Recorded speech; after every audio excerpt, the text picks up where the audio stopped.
আজ 16 ডিসেম্বর মহান বিজয় দিবস। ৭১-এর বীর শহীদদের শ্রদ্ধার সাথে স্মরণ করছে জাতি। সাভার জাতীয় স্মৃতিসৌধে রাষ্ট্রপতি ও প্রধান উপদেষ্টার শ্রদ্ধা। উন্নত চিকিৎসার জন্য সিঙ্গাপুর জেনারেল হাসপাতালে ওসমান হাদি, প্রধান আসামি ফয়সালের স্ত্রী সহ ৩ জন ৫ দিনের রিমান্ডে। ৪৮ ঘণ্টার মধ্যে হামলাকারীদের গ্রেফতারের দাবি ডাকসুর।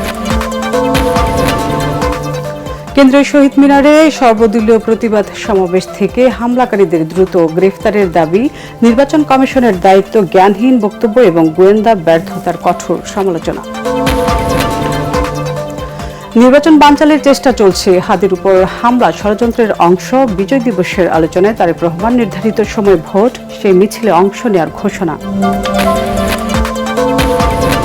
এবং হাদির উপর হামলা বিচ্ছিন্ন ঘটনা বলছেন প্রধান নির্বাচন কমিশনার। সিএসির বক্তব্য ভালোভাবে নেননি দেশবাসী। জামাতের আমির ডাক্তার শফিকুর রহমান।